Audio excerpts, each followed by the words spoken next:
todos bem-vindos.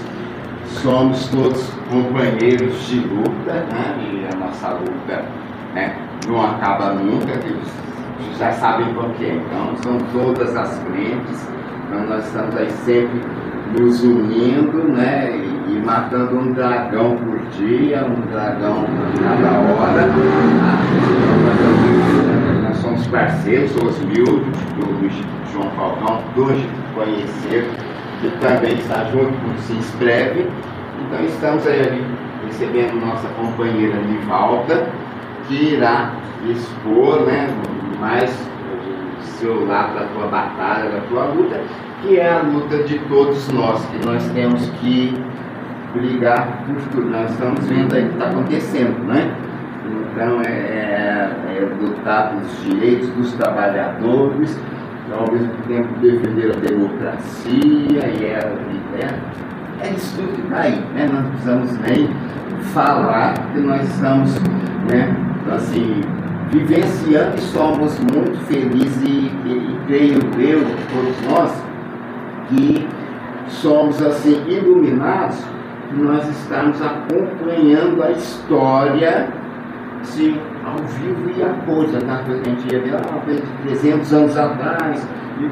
Não, nós estamos vivenciando aqui ao ponto de, né, o país que se dizia o defensor da democracia e tudo mais, nos dizer, colocar em todos os jornais e revistas, né, confiáveis que eles têm lá, olha, os guardiões da democracia mudou de lá, estão lá no sul.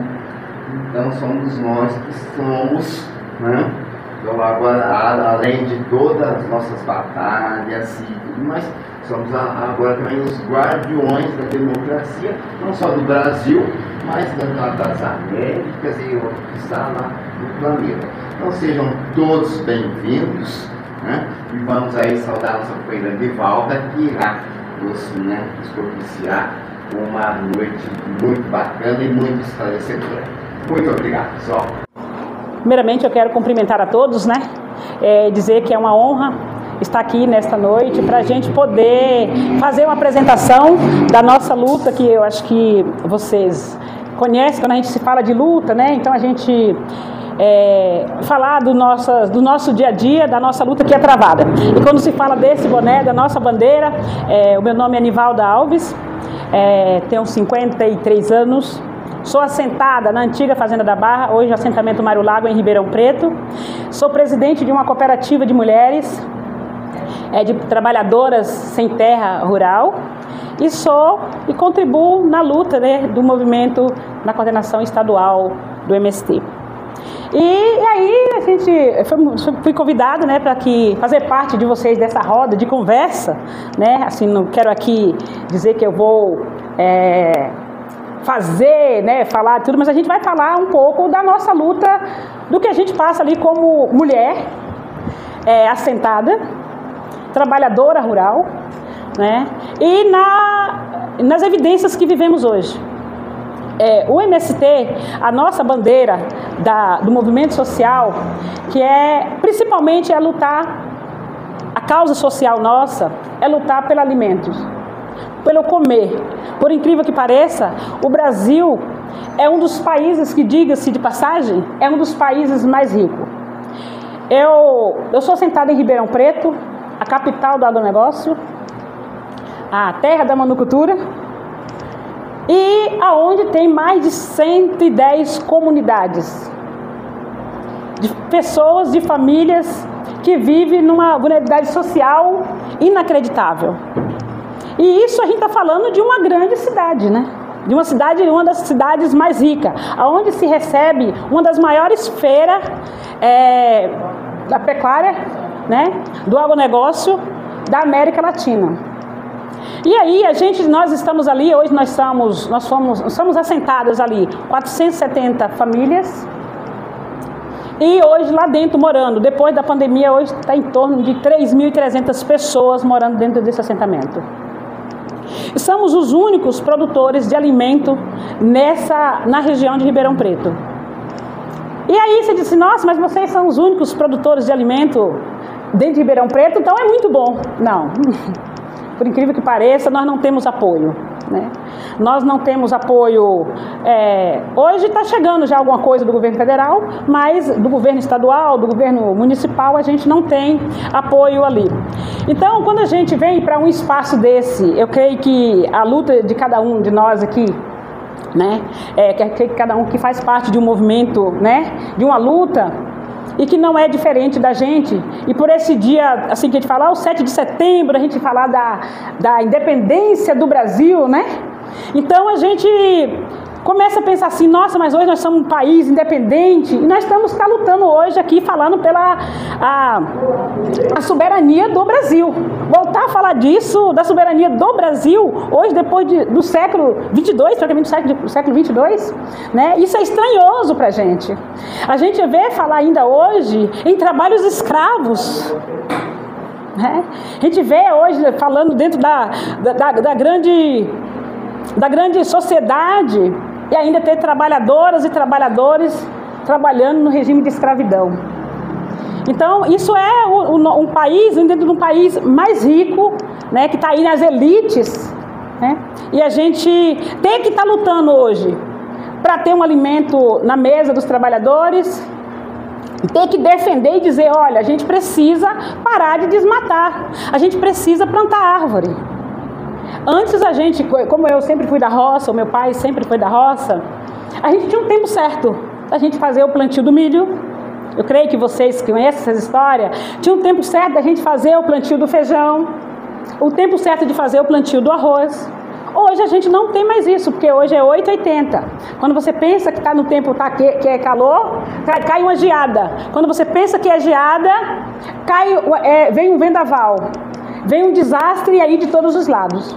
Então essa data do grito dos escolhidos, então acho que a gente precisa pensar o que a gente quer mesmo para nós, assim, né? É claro que a gente sabe, mas pensar, eu digo, nas ações, né? Como que a gente quer nos organizar para a gente defender a nossa causa. A causa de ter alimento, garantir os nossos direitos. Garantir como saúde, como habitação, garantir alimentação saudável. Porque hoje você come um pão que não é pão, você come um frango que não é frango. Então, hoje nós vivemos situações muito difíceis. Então, a nossa causa, ela é muito grande. Então, esses movimentos, esses grupos para a gente nos reunir, para a gente pensar como que nós estamos vivendo e como nós queremos viver e o que nós queremos deixar para os nossos netos, e até mesmo para os nossos filhos, porque eu vivi uma situação, e olha que eu não sou tão idosa, né? E o que eu vivi há poucos dias, os meus filhos já não estão vendo mais. Por exemplo, eu ainda peguei um tempo que a gente falava, olha, vamos plantar hoje, tal dia, setembro é o mês da gente plantar feijão, porque é o dia da chuva. E hoje a gente não pode mais falar isso, né? Então as coisas hoje, a gente precisa, o movimento, nós temos debatido que num prazo de 10 anos a gente quer plantar 100 milhões de árvores. A gente já está quase batendo mais de 50% dessa meta em menos de 5 anos. Porque a gente está chamando a sociedade para conversar sobre a degradação ambiental.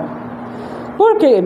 Porque a gente está vendo isso hoje, né? A gente está vendo quando os incêndios, a destruição. A gente viu o que o Rio Grande do Sul acabou de passar. A gente viu o que a gente passou, o que São Paulo passou o ano passado com os fogos. Então, todas essas coisas que a gente tem vivido, e isso não é história que a gente pode contar, né? É coisas que a gente vivencia todos os dias. Então, o movimento, nós temos discutido e temos chamado a sociedade, tem chamado os governos para poder estar discutindo o plantio de árvore, o plantio de alimento através da agroecologia, que não é fazer uma monocultura de um tipo de alimento, mas é fazer um plantio de alimento com agrofloresta, porque é plantar o consórcio do alimento, para a gente ter uma alimentação saudável, mas em parceria com as árvores.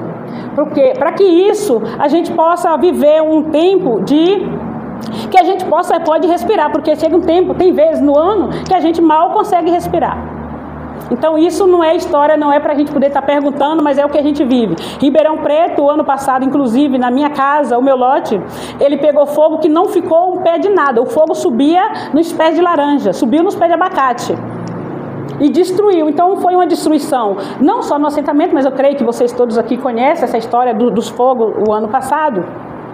E que tem se tomado algumas atitudes, mas que isso precisa ficar mais visível, para dizer assim, o que o governo está fazendo em prol do clima, né, por causa do desastre que a gente está vendo, né? Então, tudo essas coisas que a gente tem discutido, tanto na degradação ambiental, tanto quando se fala da alimentação saudável, dos nossos direitos, dos direitos das mulheres, dos direitos dos assentados, dos sem terra, né? O que nós estamos falando com isso? O que o MST quer com isso? O MST antes só discutia terra. Não, porque a gente tem aprendido que a gente não basta ter terra. Nós temos que ter os nossos direitos. O direito de ter saúde, o direito de ter educação, o direito de ter transporte, o direito a transporte, o direito para nossos jovens de educação. Então, todas essas, toda a nossa vida é um conjunto. E a gente tem que começar a debater sobre tudo aquilo que está à nossa volta. E que às vezes não está, né? Está a falta, né? Que às vezes nos falta saúde, nos falta transporte, nos falta educação, nos falta o alimento. Então, todas essas coisas a gente precisa... Eu acho que o dia dos excluídos, do 7 de setembro, eu acho não, é uma data que a gente...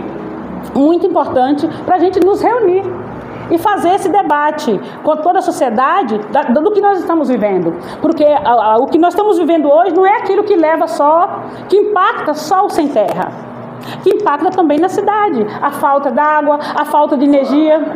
Então, todas essas coisas a gente precisa levar a sério, né? Quem é que está fazendo? O porquê que nós chegamos a uma situação dessa hoje? Né? Por que nós vivemos numa cidade tão rica? Eu descobri agora que às vezes a gente vê falar dos Estados Unidos, de outro país, né, as importações, a gente fala, lá nos Estados Unidos, não é aqui.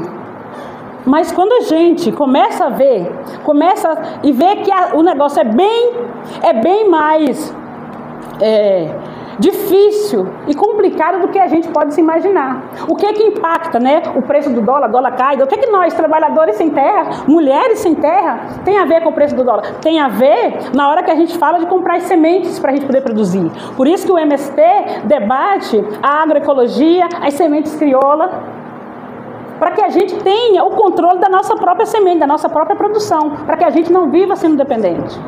Porque na hora que acontece um caso desse, como é que a gente imaginaria que nós ia viver um caos que nós estamos vivendo? Quer dizer, nós estamos vivendo nos últimos tempos os causos, né, de todas as áreas. Veio a pandemia, veio o fogo, veio o desastre no Rio Grande do Sul, e agora vem também aí um desastre político que quer tomar até a nossa soberania do nosso país. E como que a gente pode pensar nisso? Como que a gente pode discutir isso? E se não é nós que vamos sentar e começar a debater, né? Pegando esse gancho do Dia dos Excluídos, acho que isso aí precisa ir bem além desse debate do Dia dos Excluídos. Nós não podemos deixar só esperar esse dia. Essa é uma data importante que nós precisamos ir para a rua pela nossa causa. Nós precisamos chamar a atenção, né, dos governantes nas esferas federais, estaduais, municipais, e chamar também o povo e dizer qual que é a dificuldade de o porquê que você, quando vai no mercado, o preço de 1 quilo de feijão. Por que você falta energia elétrica? Nós só liga na tomadinha a energia, né? Tão fácil. Mas não sabe que isso tem a ver com a degradação ambiental, que é os rios que secaram, o arquivo Guarani que desceu, que a gente só tira onde não se põe. A gente acaba tendo a necessidade dela. É aonde vem a falta de energia, a torneira seca, e nós não sabemos o porquê. Então esses assuntos não diz só respeito a quem está lá na roça, que precisa plantar, precisa colher. mas também toda a sociedade, independente da classe trabalhadora. Independente se ele é um usineiro, se ele é um doutor, se ela é só uma trabalhadora, se ele mora na comunidade, porque na hora que falta energia, na hora que seca a torneira, o trabalhador, as trabalhadoras sofrem mais, é claro, né? Porque a gente não tem recurso para estar pagando, para estar indo buscar, para estar, né? A gente sofre muito mais com isso. Mas esse é um assunto que precisa ser debatido com toda a sociedade. A degradação ambiental, né? O plantio de árvore, a agroecologia, os sistemas águas florestais. O que tem a ver com nós? Os rios estão secando, os rios secaram. O Arquivo Guarani, eu não sei aqui em Barretos, mas lá em Ribeirão Preto, a água que a gente usa é do afluente do Arquivo Guarani. E ele está descendo. E nós estamos morando na capital da monocultura, na capital do agronegócio. Mas eles não estão falando, não estão preocupados com isso. Mas quando chega a seca, que aí todo mundo começa a passar mal, começa com falta de ar, aí alguns começam a pensar, né? Não demonstra, mas sabe que é preciso se fazer alguma coisa, embora não estão fazendo, né? Embora nós estamos sofrendo com essa bandeira, mas é uma tecla que a gente está batendo todos os dias, que é o plantio de árvore, fazer agrofloresta, plantar alimentos saudáveis, para poder a gente fazer preservação ambiental através dos plantios de árvore, fazer agroecologia, plantar alimento com árvore, para que a gente volte a ter água, porque senão a gente vai acabar, chegar um tempo que a gente não vai, os nossos netos, eles não sabem como é que vai contar a história da água para eles, porque a água é insubstituível, não tem, o que pode substituir a água? Então, acho que essa é uma demanda que a sociedade precisa, que o MST tem isso em todos os seus espaços de discussão, em todas as suas feiras, em todas as nossas feiras, tem um debate do plantio de árvore, tem um debate da alimentação saudável, porque aqui vocês têm a sorte, né, nós, Estado de São Paulo, Ribeirão Preto, de ter um dos maiores hospitais. Mas não seria bom se fosse um hospital de prevenção? E o que causa tanta doença, né? Graças a Deus que a gente tem ainda, né, um dos maiores hospitais, que é modelo. Mas seria bom se a gente tivesse um hospital de prevenção, que se falasse do tipo de alimento que a gente precisa comer, que se falasse dos venenos que a gente come nos alimentos. Que um brasileiro comer por dia 6,5 kg de veneno, vai precisar construir muitos hospitais tipo de Barretos. Porque essa porcentagem tem crescido muito. E para fazer o trabalho do inverso, da alimentação saudável, para que a gente não contamine com a nossa própria alimentação, esse debate ele ainda é muito pouco perante a sociedade. Ele é muito pouco. Ele também, esse debate ainda ele é muito pouco quando a gente se debate a qualidade de vida de quem faz esse trabalho lá no campo, de quem põe o alimento lá dentro do supermercado para que a trabalhadora e a trabalhadora aqui da cidade possam pegar. Então, é a qualidade de vida do trabalhador e da trabalhadora rural, da trabalhadora sem terra, que produzem um alimento, porque ainda 60%, mais de 60% dos alimentos que vai para as feiras, que vai para o supermercado, eles são produzidos pela pequena produção da agricultura familiar. Mas não é perguntado qual é a qualidade de vida de quem está lá no campo produzindo. Para vocês terem uma noção, assim, que eu acho que vocês até podem saber, uma casa, até estava conversando ali com a companheira, uma casa social na cidade hoje, ela custa em torno de 250 mil reais. Para nós, ela é 70 mil. E ela ainda não chega. Se a gente não ir para a luta, se a gente não levantar a nossa bandeira e começar a ocupar os espaços, né, de onde precisa sair os recursos, que é a Caixa Econômica Federal, ocupar o Banco do Brasil, fazer nossas manifestações em Brasília, na porta do INCRA, a gente ainda não consegue, né? Esse recurso não chega lá para a gente. As estradas não chegam nos assentamentos. A educação, a gente precisa fazer muita luta para que a educação chegue para nossas crianças. Nós moramos dentro de um assentamento com mais de 3.000 pessoas. A gente não tem uma escola. Nós não temos, e isso é só um exemplo. Ribeirão Preto, o assentamento de Ribeirão Preto é só um exemplo, né? Então, assim, não tem quem está preocupado com essa qualidade se a gente não se unir e não pegar assim, as datas específicas, né, para a gente poder se unir, a gente começar a falar desses assuntos. Quem é que vai falar por nós? E aí quando o MST vai para as ruas, começa a ocupar a Secretaria da Saúde, a Secretaria da Educação, ocupa o INCRA, ocupa a Caixa Econômica Federal, nós somos taxados do quê? Nós não podemos falar. Nós não podemos denunciar a maneira em que nós vivemos lá no campo, a maneira em que somos tratados no campo, né? Porque aí somos taxados de bardeneiros e tudo isso que vocês sabem e muito mais. Mas eu acho que hoje a gente está aqui num dia específico, né, para falar da independência do Brasil, da nossa independência, né? A independência do nosso país. Mas a gente precisa pensar qual é a forma que os brasileiros estão vivendo hoje, né?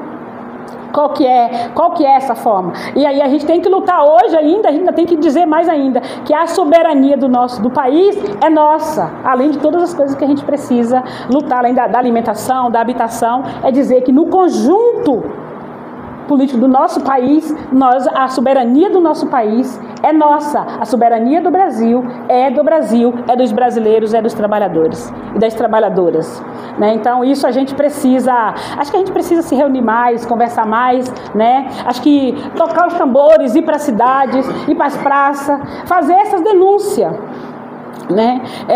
Em todos esses sentidos sociais o qual eu tenho falado, né? Que é nos direitos dos trabalhadores, das trabalhadoras, que vocês sabem que foi tirados muitos direitos agora a muito custo. A gente está retomando, né? Essa condição de novo garantir os nossos direitos que foram nos tirados de trabalhadores e trabalhadoras na área da saúde, da educação, né? Da alimentação e até mesmo quando a gente fala das políticas voltadas para o meio ambiente. Então, acho que a gente precisa pensar mais sobre isso, falar mais sobre isso. Quando a gente vai no supermercado fazer uma compra, a gente começar a pensar, da onde está vindo? Quem produziu? Qual é a qualidade de vida de quem está produzindo? Quem produziu esse leite? Acho que se vocês começarem a ver a história do leite, da onde que ele vem para chegar na caixinha, no supermercado, tem crianças, jovens que nem sabem, né? Como que chega, da onde veio o leite? Da onde que veio o feijão? Quem produziu para chegar? Porque quando a gente fala das grandes monoculturas, vocês têm exemplo disso aqui, que não alimentaria Barretos de uma forma nenhuma, né? Embora nós saímos aqui agora, vocês saíram de um grande evento, né? Diga-se de passagem, é um evento internacional, com caráter internacional, né? Mas quando a gente vai no mercado, a gente pergunta mesmo quem foi que produziu, né? Foi falado da onde que produz, quem é as condições dessa festança toda que a gente teve agora. Foi falado quem é que produz o leite, quem é que está lá, não o dono da produção, mas eu estou falando de quem produz, né? De quem está lá trabalhando, as condições dele. De um médico, de um advogado, às vezes a gente precisa, uma vez, 2 vezes no ano, mas de um trabalhador, de uma trabalhadora rural, nós precisamos no mínimo 3 vezes ao dia. No mínimo 3 vezes ao dia. Quando você vai tomar seu cafezinho, pegar o seu pão, no almoço e no jantar. Diz que a gente tem que fazer no mínimo 6 refeições, né? Tem que fazer 6 refeições. Mas oxalá, se os nossos companheiros e companheiras conseguirem fazer uma refeição digna 3 vezes no dia, no café da manhã e no almoço e no jantar, né? No país, num dos países mais ricos que nós moramos, e nós estamos aqui hoje para falar de todo, é um conjunto, né? O MST não tem uma bandeira, por isso que o povo tem muita raiva do MST, porque o MST é um conjunto de discussão, de luta, né? É um movimento social que luta pela soberania alimentar, pelo plantio de árvore, pela agroecologia, pelo o direito das mulheres, pelo direito das idosas, das mulheres pretas, das mulheres negras. Então, nós somos um movimento que nós somos ameaçados todos os dias. Porque quando nós vamos para a rua, nós não vamos dizendo assim, nós quer comer. Comer, porque comer a gente precisa de dignidade para a gente morar lá no campo e fazer isso com muita honra e com muita alegria, né? Então, e para isso a gente precisa ter saúde, a gente precisa ter educação, a gente precisa ter uma boa moradia, a gente precisa ter estrutura para produzir, precisa ter equipamentos, ter máquina, porque a história da enxada, isso quem fazia era meu pai, né? Eu ainda fiz isso, mas hoje eu não aguento mais trabalhar e produzir com enxada. Então a gente precisa de estrutura para a gente voltar a produzir, colocar alimento na mesa de todos os trabalhadores. Não é qualquer tipo de alimento, falar de alimentação saudável através da agroecologia. A gente mora numa região que também faz parte do Bolsão mato-grossense, e hoje o que a gente sente é que vai secar o rio. A preocupação da gente é justamente essa, porque ali virou uma febre no plantio de eucalipto. E num lugar que tem um pequeno aguado, se você plantar eucalipto em torno, seca. Hoje a cidade de Bataguaçu, ela está, acho que recebendo 2 empresas grandes de celulose. Ali tem vários aguados, antigamente era bastante pantanoso. Depois que formou o lago, acabou essa parte. Mas a preocupação da gente ali que mora ali, nasceu praticamente ali, é justamente isso daí. Aqueles pequenos córregos, alguns riachos menores, a gente está com preocupação de acabar. Eu tenho uma pequena propriedade, um sitinho bem pequeno, e perto dele assim tem um córrego pequeno também. E no entorno, que a gente está sabendo, é que já foi tudo arrendado por essas empresas. E a preocupação é justamente isso daí que você acabou de falar. Vai virar... Lá não tem plantio de alimento. Bataguaçu, infelizmente, peca por isso, certo?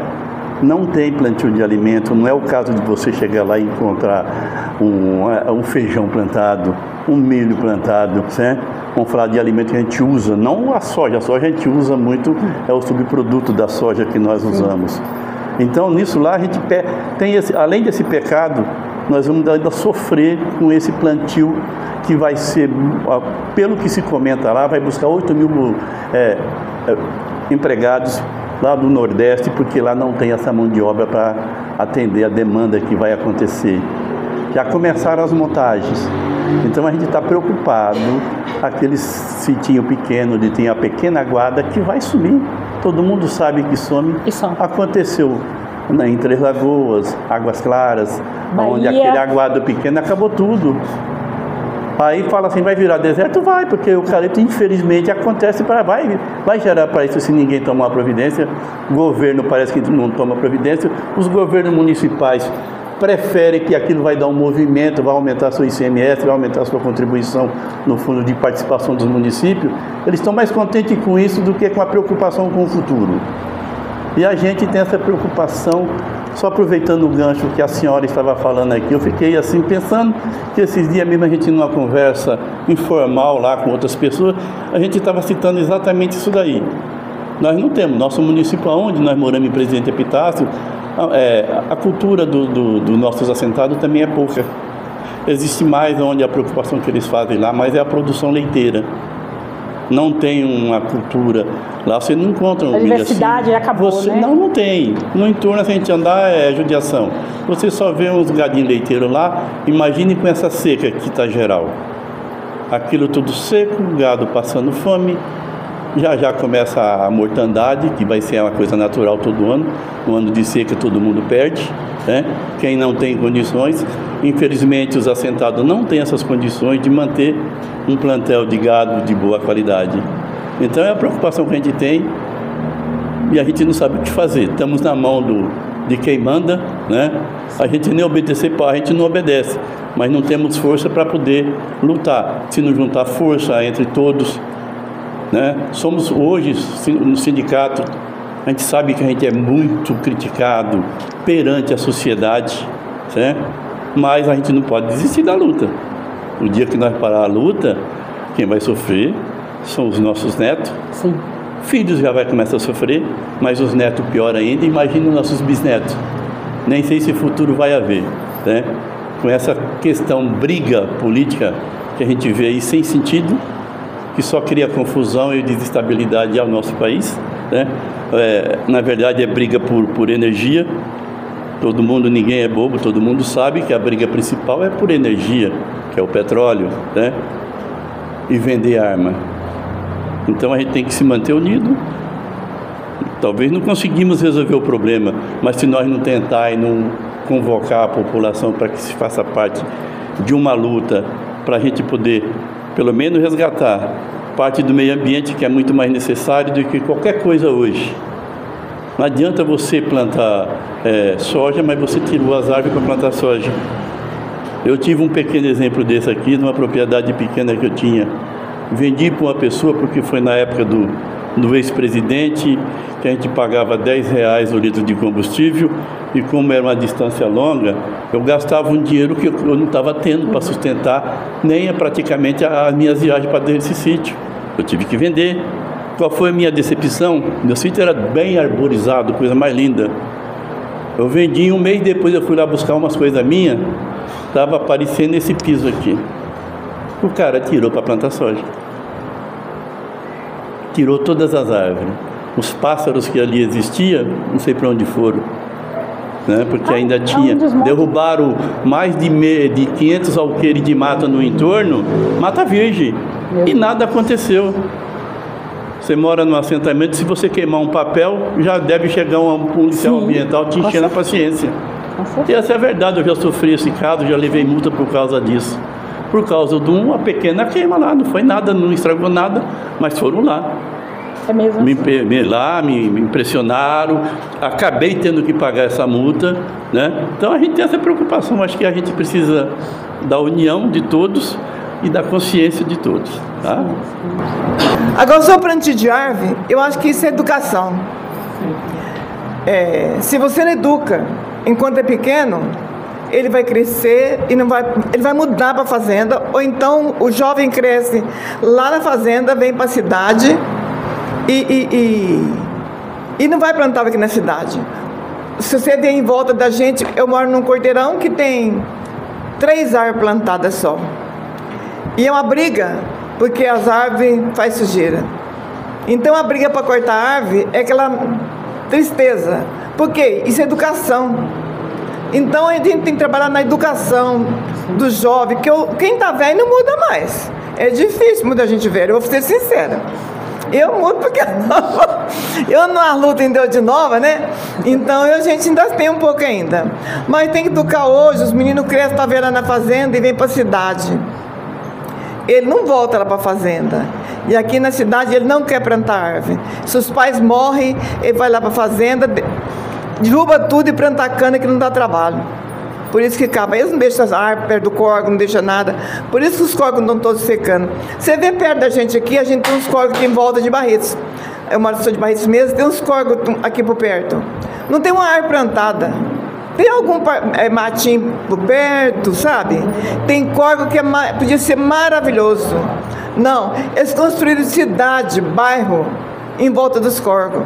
Então não tem água que vai vencer de jeito nenhum, se nós não trabalhar na educação dos nossos filhos. Hoje eu tenho falado dos meus netos, né? Porque os filhos já cavalam já.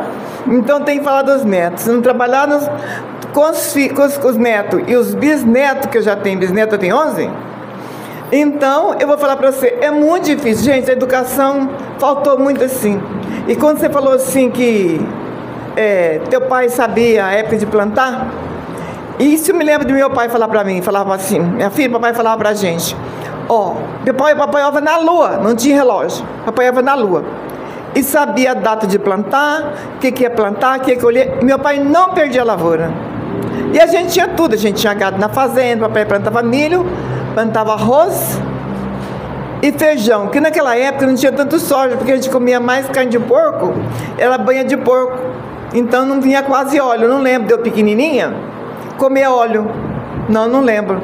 Até os 10 anos eu não conhecia óleo, eu acho. Não, eu vim conhecer óleo depois dos 11 anos, 12 anos, que eu mudei para Barretos, mas lá na roça não. Então o papai não perdia nada, porque o papai estava assim uma lona que tinha grandona lá fora.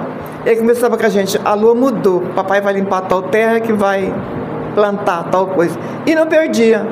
Hoje, perde-se um mundo de lavoura aí, plantou fora da época, com toda a irrigação que tem, ainda perde. Mas nós temos também um grande problema do país, que é a especulação. Então, geralmente, quando o cidadão vai lá para desmatar, ele já fez 1000 acordos por baixo dos panos, com o prefeito, com o vereador, e o povo vota aqui e ganha um por aqui, outro por ali. Então, e acaba, então a gente tem exemplo aqui em Barretos, onde nós estamos tendo problemas de água. Eles estão construindo casa para tudo quanto é lado, não tem ninguém para morar nessas casas, e lugar onde era, né, de preservação ambiental, né? Estão derrubando tudo e jogando asfalto por cima. Então a gente percebe que aí tem também, né? Eu acho que essa questão da educação, né, é importante, mas a gente percebe que nós temos que lutar muito contra uma grande velhacaria, que é velhacaria mesmo, é assim, é perversidade. Então está sendo feito de forma pensada, planejada, desmatar e acabar com rios, riachos, córregos. Então toda vez que tem um grupo como o nosso, tem muitos outros por aí, que está lutando, se unindo para construir alguma coisa, essa construção está desconstruindo alguma outra coisa que não quer ser desconstruída. E são fortes, são poderosos, têm o poder econômico, financiam campanhas políticas, aí onde, né, as nossas vozes elas ficam meio que, né, fragilizadas em função disso, porque além da velhacaria que envolve tudo isso, tem também a articulação financeira e política que vai minando e planejando, é um planejamento perverso e vai acabando com tudo. Vai acabando com tudo. Então, o que você falou a respeito dos alimentos, por exemplo, né, tenho lido muito a respeito. Então o pessoal fala, olha, a questão da alimentação está faltando a distribuição e também reconhecer quem produz. O pessoal produziu X toneladas, milhões de toneladas, e nunca cita o trabalhador que mexeu na terra, que fez a produção. A gente só fala o número final, como se aquela produção toda tivesse caído do céu sozinha. Não, apareceu lá, nós fomos lá, pesamos.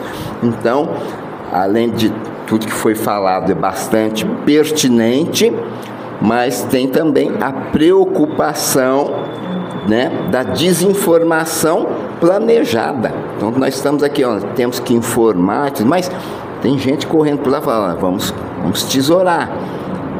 Quando a gente vai nas escolas para conversar, já vem orientador pedagógico, diretor, saber qual é o assunto, se pode, que não pode, tudo mais. Então, aí eles ficam com aquela postura assim, você é de esquerda, a esquerda não pode entrar nas escolas, não pode porque a direita está aí desde sempre, e a esquerda não pode chegar para abrir os olhos dessa meninada até então, né? O que eu quero dizer é isso. Então, em todo movimento que é pertinente, é legítimo, tem o movimento poderoso que está lá trabalhando para que isso não aconteça. Então, além da gente ter que brigar, né, para levar a informação, mas essa informação chega para desconstruir a desinformação que foi plantada.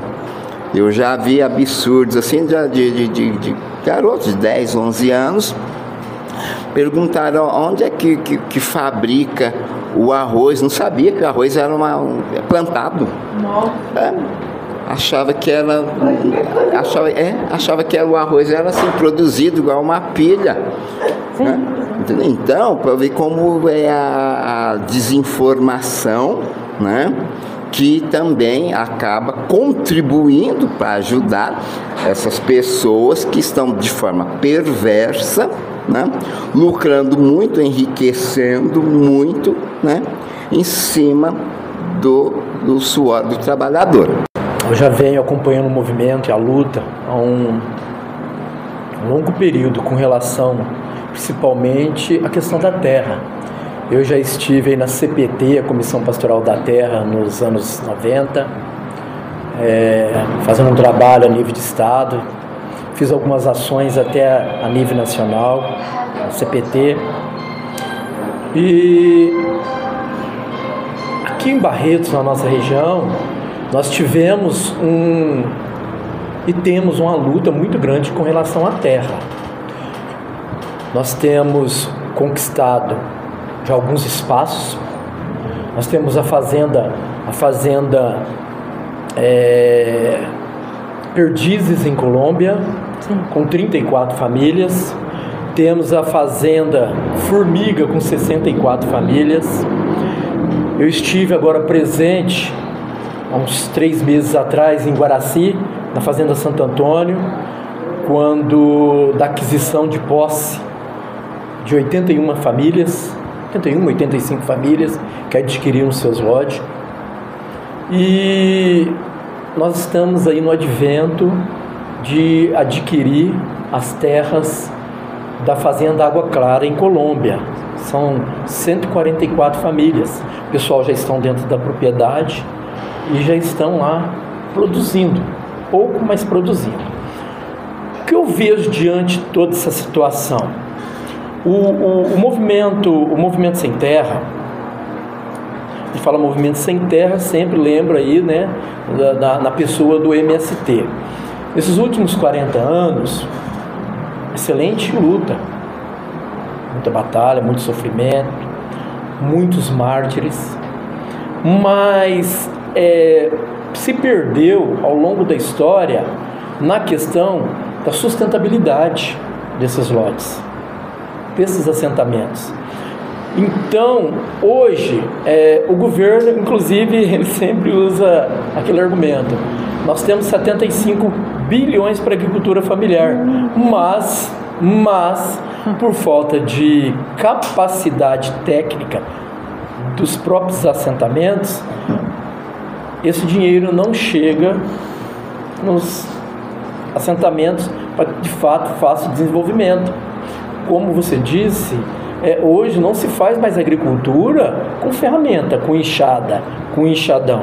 Hoje se faz agricultura com, de fato, usando as tecnologias, porque as tecnologias estão aí. Hoje até um drone está usando, né, na agricultura. Então, para pesquisa, não para passar veneno, mas para pesquisa, nós poderíamos estar usando. Hoje nós sabemos que já está havendo alguns desenvolvimentos com relação a uma política do MDA com compras de máquinas da China, pequenos tratores, principalmente na região nordeste do Brasil. Mas isso ainda falta muito para que de fato a gente possa desenvolver. Se a gente conhecer aqui o assentamento Formiga, são 64 famílias, em torno de 30 famílias estão na monocultura da cana. E esses proprietários estão lá na usina, trabalhando como funcionários da usina. E a terra lá, muitas das vezes, parada ou arrendada por produtor de abacaxi. E essa não é a nossa política, não é a política do MST. Então, como nós fazermos que a nossa agricultura ela possa ser uma agricultura familiar, solidária e sustentável, onde que esses alimentos possam chegar à cidade, chegar a um preço legal, onde que o produtor possa ganhar sim, para que possa ter o seu retorno, mas que possa chegar a um preço de custo razoável para todas as famílias. Isso acontece hoje no acampamento da Fazenda Perdizes, isso acontece na Perdizes, na Formiga, e provavelmente vai acontecer nos mais de 900 alqueires da Fazenda Água Clara em Colômbia.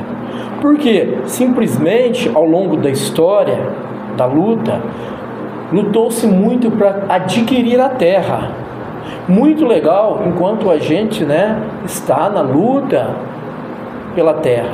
Mas as grandes dificuldades é depois que a gente passa a cerca e entra para dentro da propriedade, porque ali falta moradia, falta água, falta a eletricidade, falta um saneamento sustentável que não venha a prejudicar e a contaminar o lençol freático.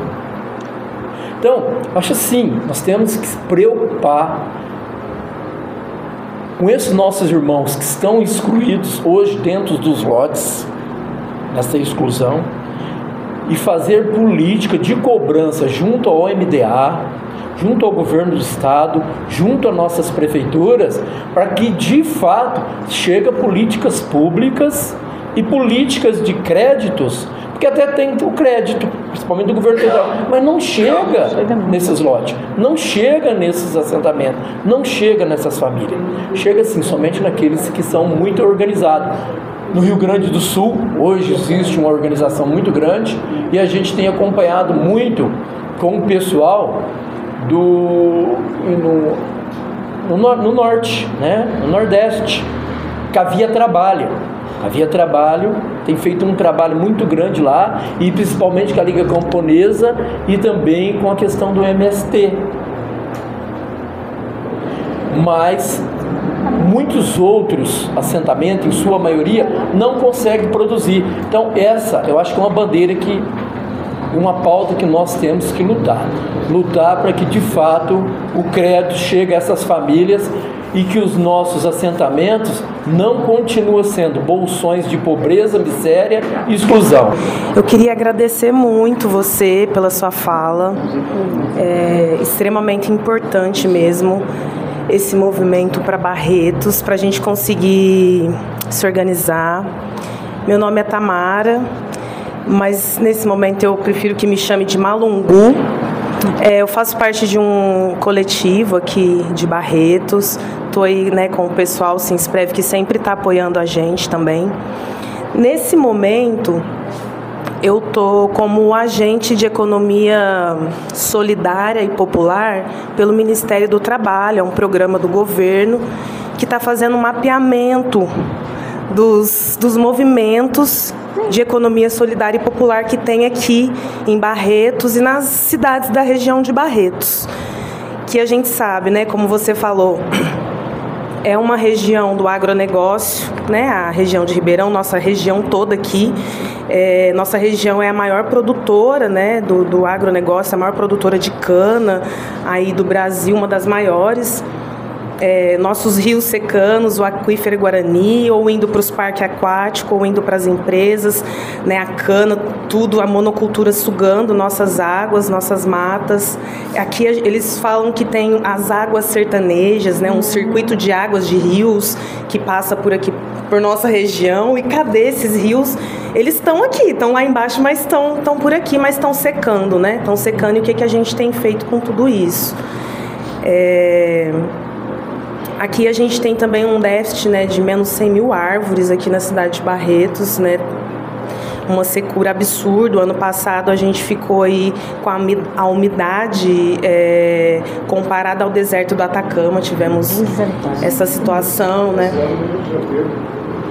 Então, Barretos é assim, tá ao extremo. Qual é a cidade mais fria do ano, qual é a mais quente? A mais quente. E a umidade é embaixo do Então, assim, a sua pergunta, né, é de vários momentos, o que a gente vai fazer com tudo isso que a gente sabe que está acontecendo e que tem feito isso e pisado nas nossas cabeças, nos nossos corpos. Aqui a alimentação em Barretos e na região, mas no Brasil, é uma alimentação péssima. A gente tem aí o maior hospital, né, que não fala sobre alimentação saudável, que não fala sobre plantar, que não faz uma prevenção, que está lucrando com a morte, de fato, né? E não com a vida, e não para realmente curar as pessoas.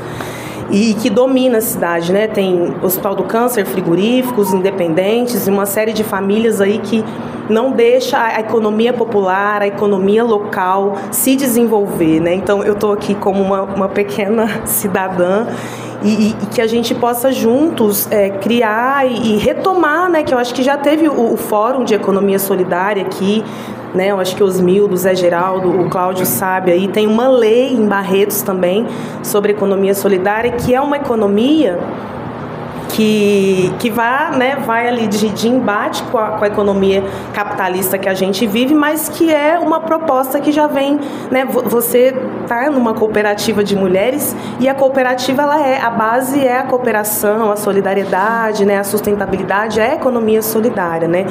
E aqui para Barretos, parece que já teve algumas cooperativas, né? Você agora me falando aqui da região, desses movimentos de assentamento, né? Já tem uma organização cooperada entre esses moradores, entre esses trabalhadores rurais, né? A gente precisa também estar vendo isso, né? Mas é isso, né? A sua pergunta, né? O que nós vamos fazer diante de tudo isso? Acho que essas datas, né? 7 de setembro, o grito dos excluídos, né? A nossa real independência, né? A gente ainda é um país de colônia, né? O que a gente vai fazer? Como que a gente vai se organizar? Então, como eu estava dizendo, né? A economia solidária vem nesse encontro, nesse embate, né? Por mais o Paul Singer, que é um dos uns pioneiros aí que trouxe essa ideia de economia solidária, mas que é uma economia que já vem dos povos rurais, né, dos povos indígenas originários, dos quilombos, já é uma economia que já existe há muito tempo, mas ele vem trazendo aí para as academias.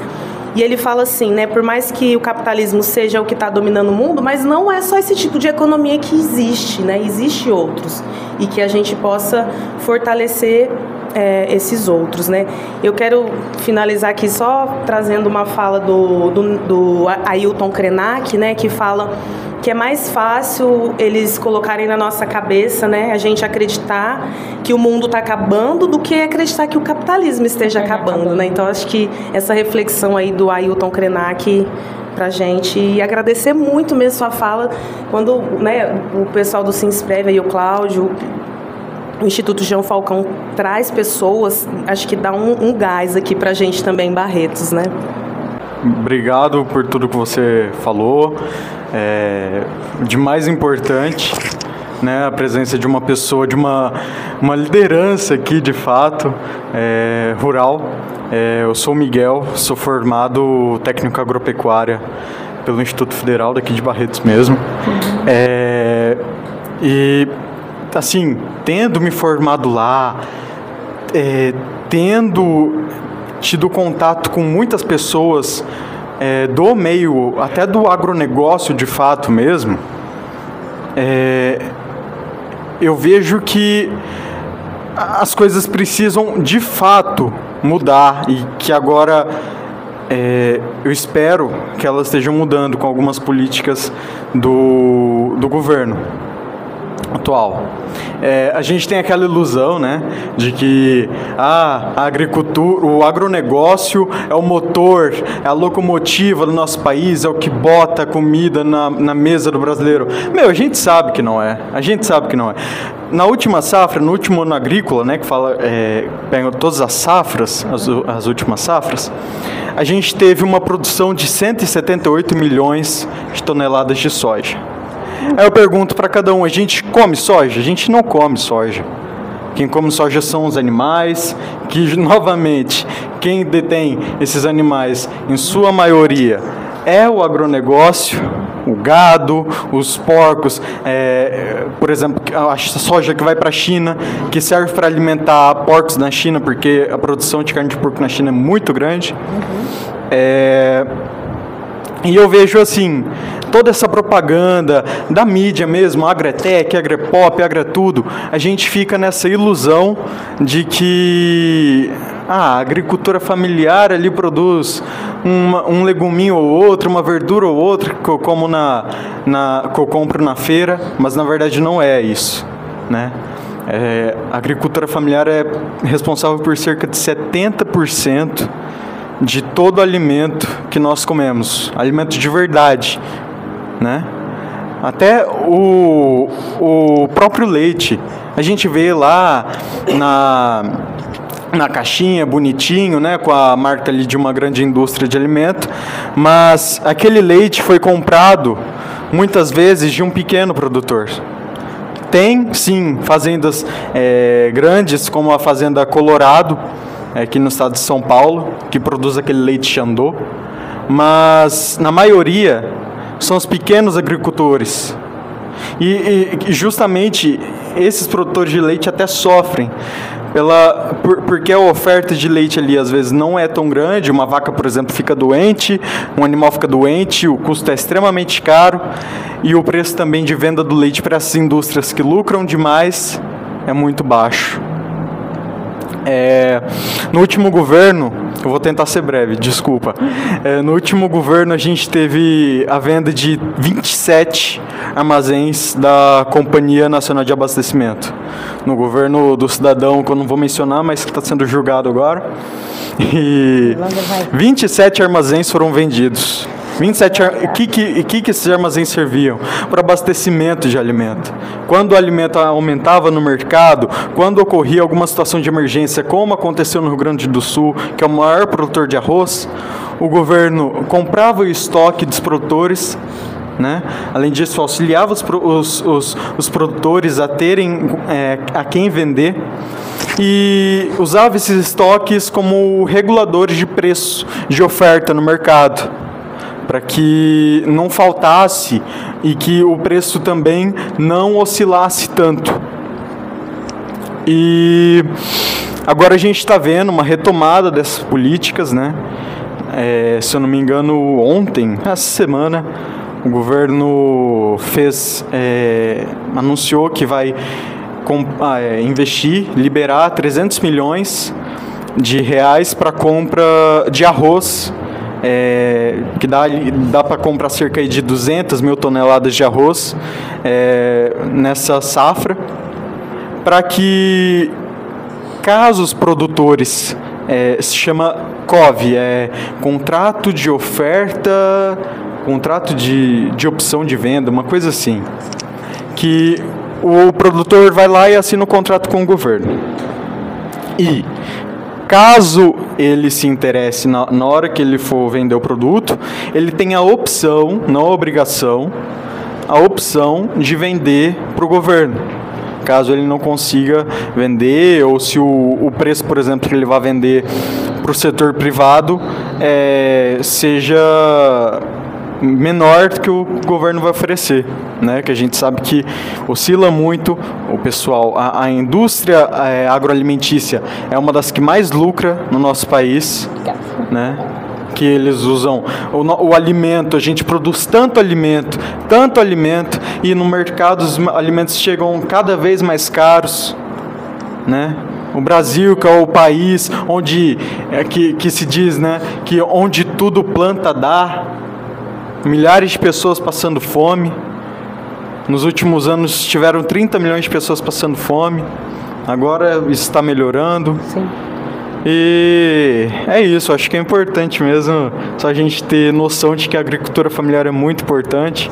Eu agradeço pelo seu trabalho que você desempenha na sua comunidade. E é isso. Estamos na luta aí há alguns anos. A gente é traído e perseguido o tempo todo, né? Por exemplo, essas falas todas aqui, a gente vai recordando, né? Recordando muitas coisas, muitas lutas que a gente já fez e tal. Mas, por exemplo, nós tivemos lá atrás, nos anos 90, os estatutos das cidades, né?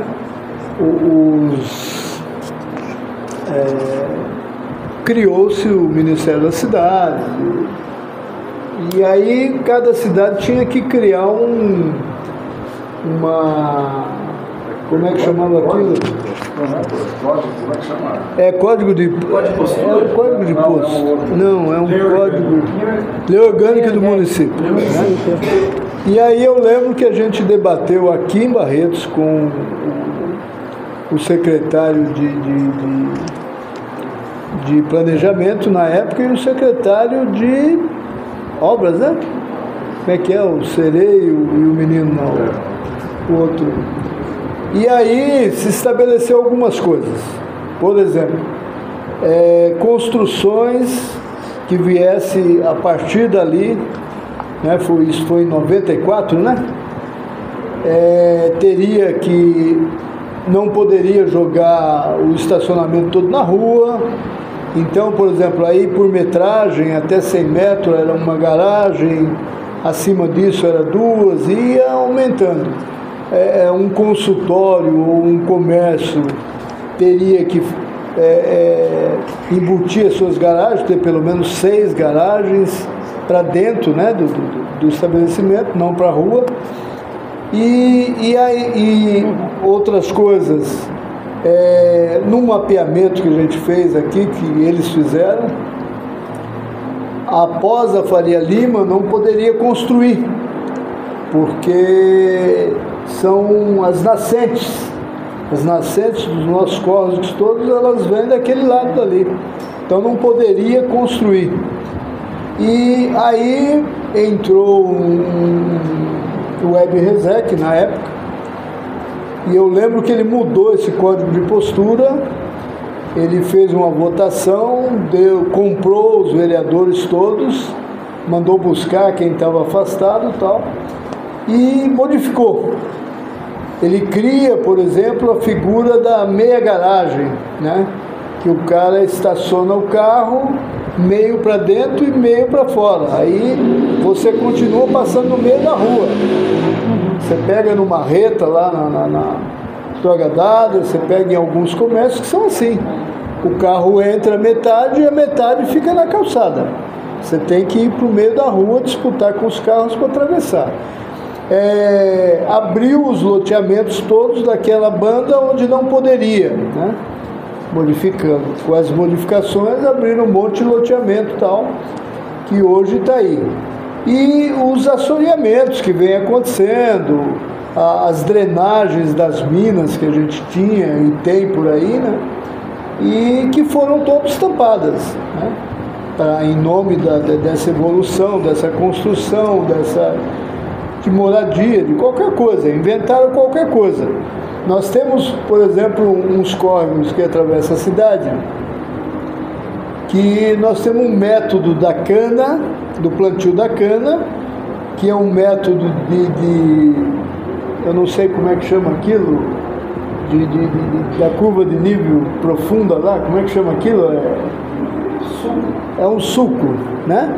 Que armazena água. Sim. Aquilo armazena. E volta e meia estão estourando.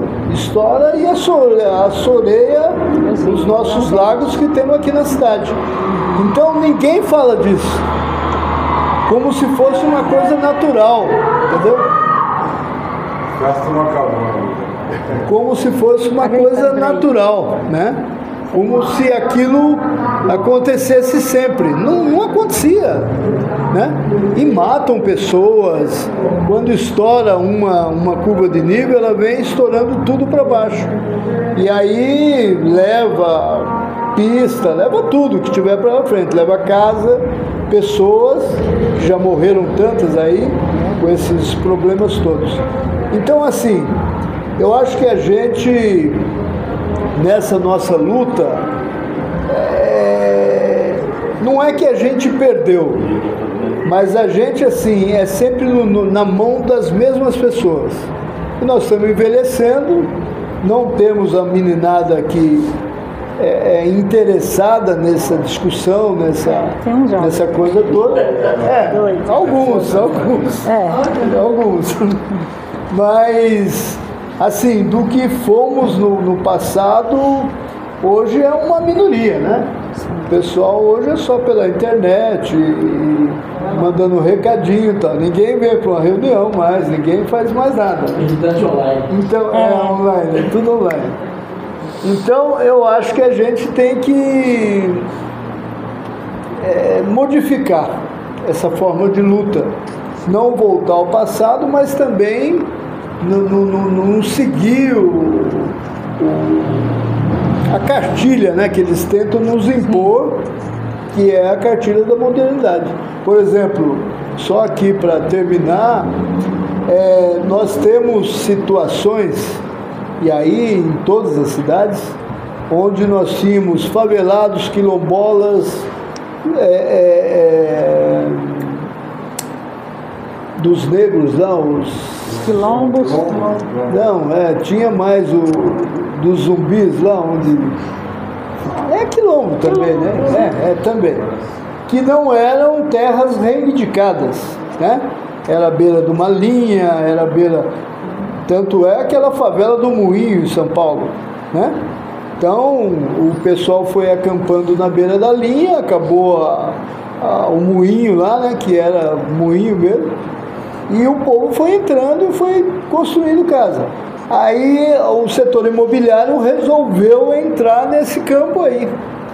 E aí eles provocam fogo, eles provocam desavença, eles dão a gasolina para o cara bebinho ir lá e pôr fogo na casa e tal. E morre um monte de gente com isso e tal. E hoje a gente passa lá, né? Teve um resquício aí que pegou, que o Lula até interviu recentemente, deu casa para as pessoas, deu posse de terreno, mas a maioria das imobiliárias meteu prédio. São vários prédios construídos na antiga favela do Moinho. Então, assim, vemos recentemente, agora esses dias, peguei umas notícias de Goiás, onde a família do Caiado, por exemplo, eles estão entrando, né? Já tomou 70% do setor quilombola lá de Goiás, tudo parente do Caiado, né? Falsificaram os documentos, trouxeram um monte de coisa, que aquele pessoal tinha lá um documento do governador, dos tataravós, dando aquela posse da terra, e que era uma terra da União, que ninguém iria entrar, e blá, blá, blá.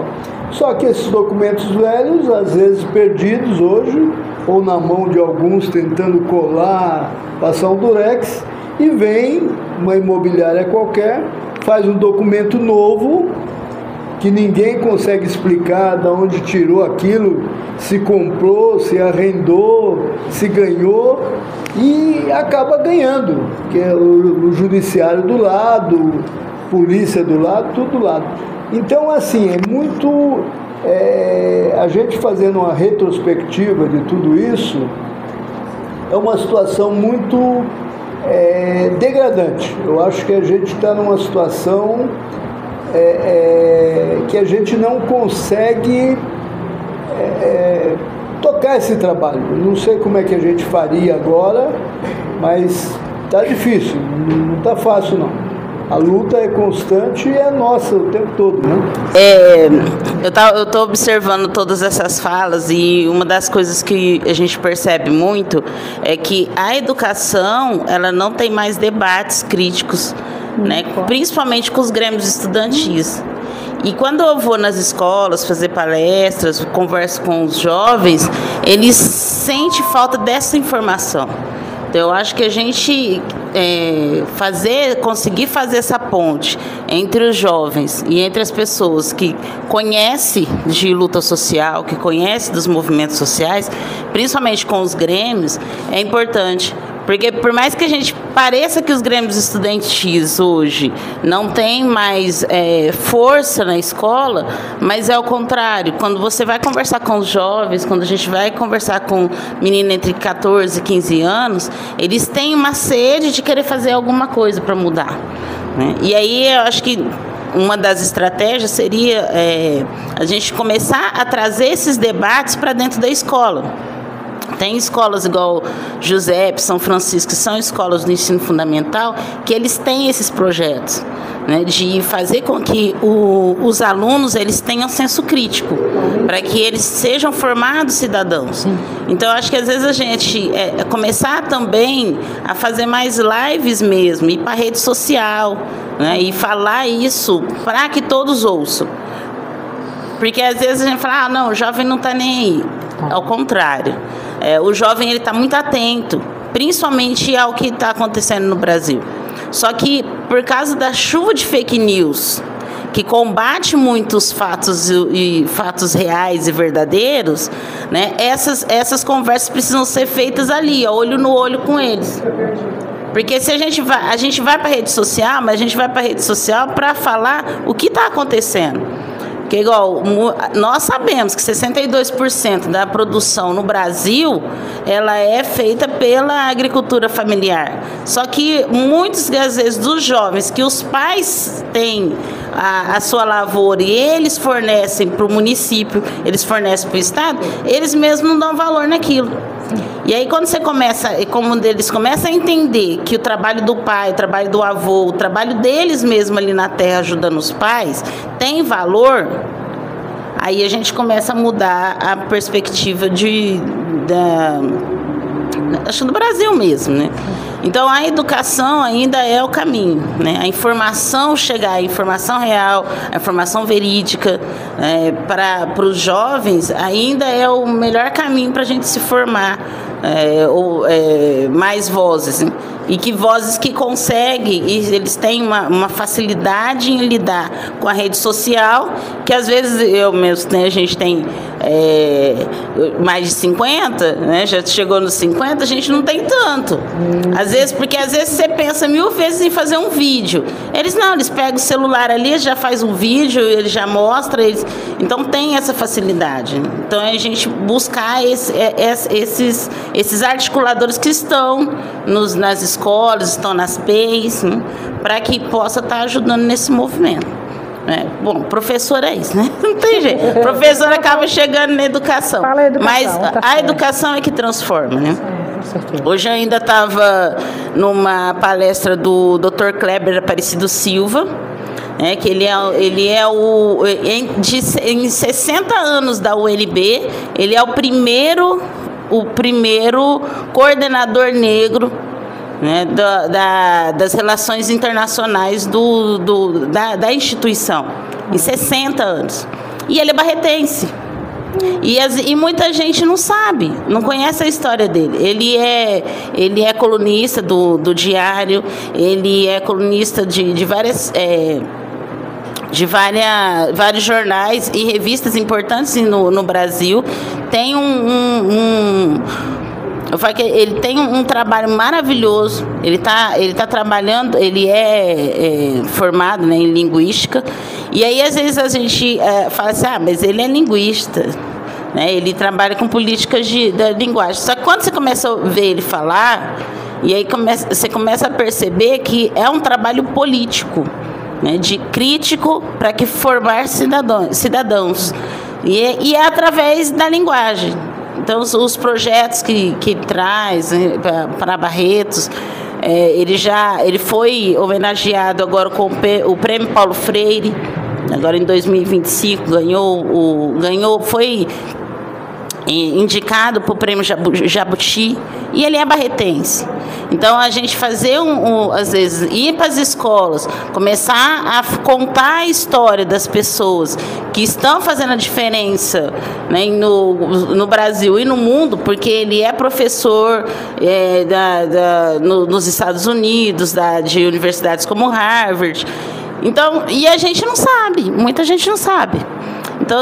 Então são essas personalidades que a gente tem que começar a movimentar e trazer, sim, né, vamos dizer, o histórico do Zé Luiz, trazer o histórico do Cláudio, do Osmildo, né, trazer essas personalidades que estão há muito tempo aqui. A Rosângela, que eu conheço ela desde quando eu fazia pedagogia, né, do Willi faz pouco tempo que eu conheço ele, mas são pessoas que a gente precisa começar a trazer o histórico para entender o porquê que lutam até hoje, porquê que está aí até hoje na luta. Mas é isso. Assim, o que eu poderia falar primeiramente para o companheiro aqui é assim, enquanto a gente não começar a entender que nós não vamos falar do meio ambiente, mas que nós somos parte do meio ambiente, que nós precisamos da biologia no total para nós viver e não só ficar aqui sobrevivendo, a situação vai continuar difícil.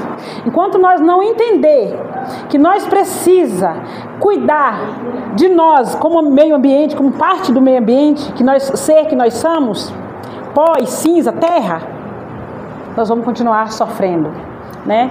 E hoje, quando a gente não botar na cabeça que nós precisamos plantar árvore, que nós precisamos pensar mesmo da onde que vem a água e o que está acontecendo com ela, e nós não levar para dentro das universidades né, para campo de pesquisa, conversar com os nossos jovens, com os nossos estudantes, com as universidades, sobre tudo isso que está acontecendo hoje e o porquê e como vamos resolver, porque os pesquisadores, as universidades têm essas respostas, porque estão ali estudando dia após dia, e os nossos jovens estão lá, né, estudando, e para que eles venham com uma mentalidade, com uma formação que possa ensinar a produzir e a nós ter vida diferente, nós vamos continuar sofrendo. E assim, teve a companheira aqui que falou da educação, que nem a outra também falou da educação também, da gente precisa formar nossos jovens, formar as crianças para que eles aprendam, mas é isso, é formar consciência. Nós precisamos ter consciência de como nós vivemos, o que é que nós queremos viver, né? Se a gente não ter isso como base do que nós somos e o que nós queremos para nós, isso aí vai ficar difícil. Se nós não começar a falar para nossas crianças, ensinar para elas, por exemplo assim, aqui em Barretos, como que nós vamos entrar nas escolas e começar a falar? Começar a falar sobre alimentação, começar a falar sobre a água, que é o bem maior que a gente tem. Começar a falar do plantio de árvore. Começar a falar de tudo isso, assim, Barretos é famosa, é uma cidade internacional, mas e aqui? O que fica aqui? Como que vive mesmo? Da onde que vem toda essa riqueza? Para quem que vai? Isso precisa ter. E quando o senhor fala assim que os assentamentos tem bilhões liberados, mas não chega para nós de forma nenhuma. Nós não temos assistência técnica. Foi em 2014 que veio uma assistência técnica para dentro dos assentamentos. Já não era uma boa assistência técnica, mas em 2014 a gente ainda tinha, que poderia fazer alguns projetos dos PRONAFs. Hoje a gente não tem mais essa assistência técnica. Tem algumas coisas que saem dentro das universidades, mas nunca é aquilo que a gente precisa. Não é. Então o recurso pouco, se fala de 400 bilhões para o agro e 70 para nós. E acha lá se nós conseguíssemos acessar esses 70. Que a gente ainda não consegue acessar. Eu falei lá essa semana passada para nossas cooperadas, que eu falei, porque o INCRA agora liberou um crédito de recuperação ambiental para os assentamentos de São Paulo. Pergunta quanto? 8 mil reais. Gente, e aí a superintendência foi lá e falou, eu estou liberando recurso para fazer recuperação ambiental. Aí eu falei, meu Deus. Aí eu falei para as meninas, a gente tem que lutar pelo PRONAF, pela cooperativa, para que a gente consiga fazer pelo menos de 100, 80 mil, para que a gente consiga sair dessa miséria. Senão a gente não vai sair. A gente vai continuar lá cavando com enxadinha, vendendo um pezinho de mandioca hoje ali, um pezinho ali que não dá alimento para as trabalhadoras que estão na cidade, que estão nas comunidades, e a gente vai continuar lá cavando com as unhas. Se a gente não voltar nós nos organizar, porque existe uma fala que eu amo, que eu não me lembro agora se é de Celso Furtado, se é de Josué de Castro, não me lembro agora, que diz assim, o povo inteligente, entidades inteligentes, eles têm duas coisas: formação e coletivo. Porque se a gente tem as informações, se nós somos formados, temos formação e somos um grupo, um coletivo, não há quem nos detém. Então isso é uma coisa que a gente precisa ter as informações de como que nós vamos mudar a sociedade. Como que nós vamos debater contra as ações do clima, que está aí devastando rico, pobre, agronegócio, agricultura familiar? Como que nós vamos debater isso? Com formação e com coletivo. Com a luta do povo, botar o povo na rua. Como que nós vamos entrar nas escolas, que nem a professora falou aqui? É com o tema que é evidência, né? Que é a água em casa, que as crianças sabem, né? É com alimentação saudável, é com o leite que elas comem. Quem é que produz o leite? Qual é o tipo de leite que elas tomam?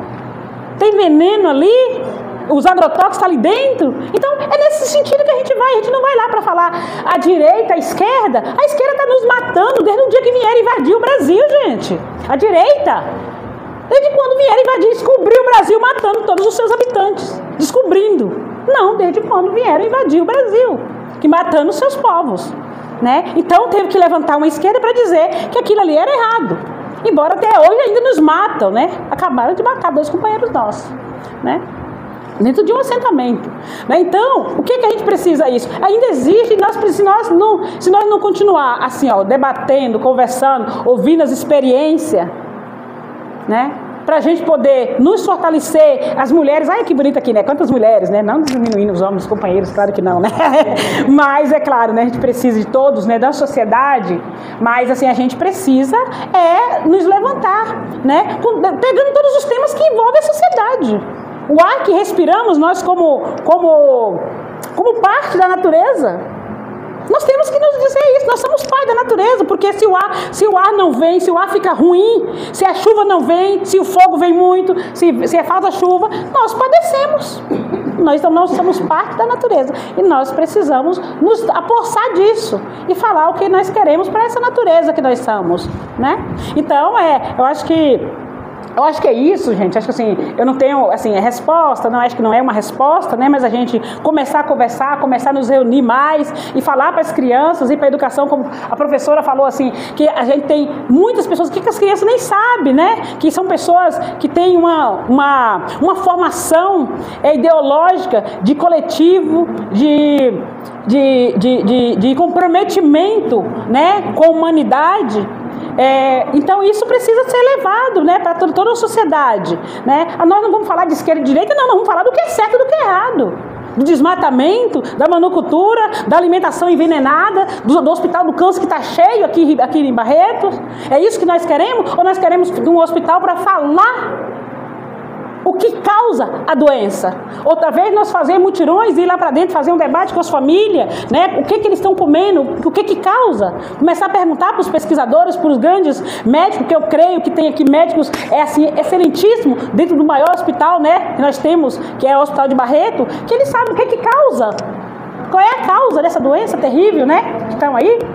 Então, tudo são uma bandeira para a gente assumir, né?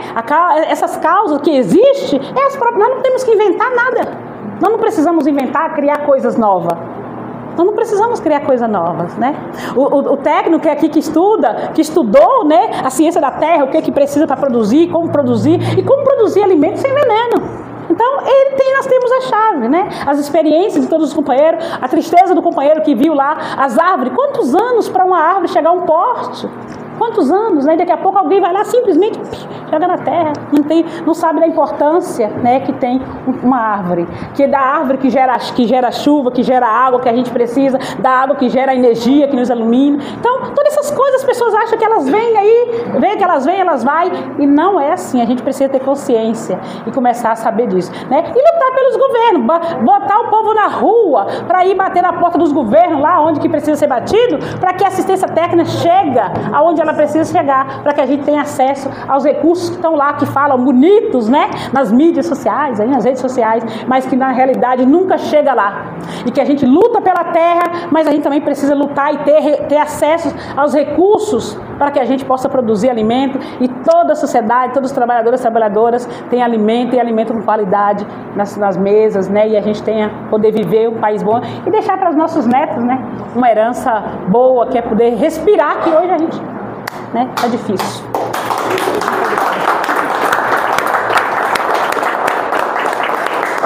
Eu queria agradecer muito o MST, né? Eu sei que você é da coordenação estadual, e nós aqui em Barretos, né, a turma já foi relembrado o passado, mas assim, a gente aprendeu muito e aprende, né, com o MST na luta. Nós fizemos lutas aqui junto com o MST, depois a vida, né, leva para outros movimentos, faz parte, seja nós do Sinsprev, a nível, né, estadual, a nossa federação, a FENASP nacional. E assim, eu fiquei muito contente quando a coordenação me ligou e falou o seguinte: ó, vai ser uma companheira aí do MST de Ribeirão, que para nós aqui é muito importante. E pessoas, né, como você, pessoa que está ali, vivencia, vocês conhecem, né? Então eu gostei muito assim, acho que todos nós gostamos. Então eu queria assim agradecer o MST, agradecer você, Nivaldo, especial por essa, não vou falar aula não, mas por essa, sei lá, né, o ensinamento que nos deu aqui hoje. Espero que você leve, né, o carinho de todos nós aqui. E estamos dispostos à luta com todas as representações que tiver aqui, tá? Com a nossa juventude. Então, muito obrigado. Você quer despedir? Eu agradeço imensamente, assim, né, em nome de toda a nossa coordenação nacional, em nome do MST, pelo convite. Espero poder falar um pouco, né, da nossa luta, dos nossos anseios, né, e agradecer pela oportunidade de estar aqui com cada um de vocês, conhecendo a experiência de cada um de vocês. E a gente precisa estar junto, né, nessa luta aí que não para nunca, tá? Muito obrigada. Bom, meu nome é Maria, para quem não conhece. Eu faço parte do PSOL de Barretos e nós procuramos o Sinsprev, agradecer também ao presidente Anivaldo, o convite do Cláudio. Nós procuramos o Sinsprev e a POSP, que é, né, para fazer um comitê pelo plebiscito popular, fim da escala 6x1 e a taxação dos bilionários, né? E aí nós trouxemos cédulas e a urna para votação, né? A gente vai deixar os panfletos ali na mesa, para quem quiser. E aí as cédulas aqui, todo mundo vota sim, por favor. E aí o Cláudio também deixou o QR Code do Estado. Aqui eu trouxe a lista de registro. Então quem não tem facilidade com plataforma para votar no QR Code do Sinsprev, vota com a gente aqui no físico, dobra bonitinho e coloca na urna. Aí aqui nós temos caneta para assinatura, aí preenche nome, WhatsApp, CPF e assina. Tranquilo. A gente tem também aqui o QR Code. Para quem preferir, a gente do PSOL vai estar postando nas redes sociais, Facebook, Instagram. Quem preferir também, a gente manda no WhatsApp, né, para divulgação. Mandem no grupo da família de vocês, de um conhecido, um amigo do trabalho, porque é de mais importante essa mobilização de todo mundo. E seja você, seja o brasileiro de esquerda, de direita, é importante entender a nossa posição enquanto classe trabalhadora. É importante entender que nós devemos lutar por um país mais justo, por um país mais igualitário, que os nossos direitos enquanto classe sejam atendidos, né? Aqui esse plebiscito está promovendo a taxação de super ricos, ou seja, aquelas pessoas, o governo vai caracterizar ali acima de 50 mil reais, né? Essa cobrança de impostos, e também ali a partir de 1 milhão de forma escalonada, ou seja, até 10% do total. Enquanto nós pagamos aquele imposto de renda, né, de 27,5% e tal, eles pagam proporcionalmente ali, quem ganha mais de 5 milhões para cima, cerca de 5,67%, se não estou enganado, nessa faixa. Enquanto aí o professor, o motorista, né, o operário, o lavrador, né, ele paga muito mais imposto proporcionalmente. E justamente para reduzir, para isentar até 5 mil reais, ou seja, a pessoa tem ali uma renda mensal de 5 mil reais, para isentar essas pessoas e também para reduzir da faixa ali de 5 a 7 mil reais, o que o governo vai fazer? Aumentar a taxação de quem ganha mais, para compensar na balança. Ou seja, nada mais é do que justiça social. Nada mais é. E também a gente tem a questão da redução da escala de trabalho, que atualmente é permitida, né, a 6x1, 6 dias de trabalho, 1 dia de descanso. A gente sabe que um dia de descanso não é nada. A gente sabe que, poxa, a gente tem uma coisa para resolver, tem um parente para cuidar, tem coisas para fazer, pagar a conta. A gente tem nossos compromissos e 1 dia por semana é muito pouco. Muito pouco. Enquanto 6 dias da semana nós ficamos trabalhando, às vezes mais do que 8 horas, porque ainda tem o tempo do transporte, que é contado sim. E, bom, esse plebiscito então vai propor a redução dessa escala para 5x2. O ideal seria 4x3, empresários, para os nossos políticos, né, que infelizmente são de maioria da direita. E bom, assim a gente vai conseguir mais dignidade, mais qualidade de vida, que os nossos filhos, que os nossos netos, como a gente está mencionando aqui toda hora, tenham uma vida melhor, assim como os nossos pais, os nossos avós lutaram lá no passado por uma qualidade melhor do trabalho. Só com luta que a classe trabalhadora conseguiu o direito a férias, o direito ao salário mínimo, o direito ao 13º salário, porque sem isso o patrão fica muito feliz e contente com uma classe desmobilizada. Então, eu agradeço novamente Cláudio, eu agradeço Nivalda, todo mundo. Obrigado pela oportunidade de estar divulgando aqui.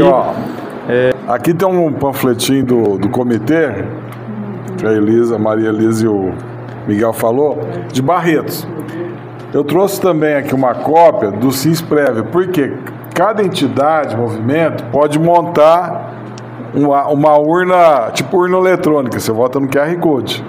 Então você pode carregar esse papel, né? O pessoal do Sinsprev quiser pegar, ou pode votar em qualquer um, pode votar no de Barretos. Então, por exemplo, esse de Barretos, se votou na Câmara aqui, isso já vai contabilizar para a urna de Barretos. Por isso que eles sabem quantos votos tem. E essas urnas que eles têm que registrar os votos.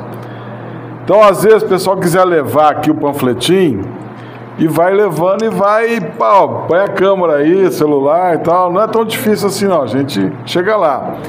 E também participar. Então, eu trouxe aqui alguns do Sinsprev, quem quiser fazer, tanto faz, né? No final vai juntar tudo.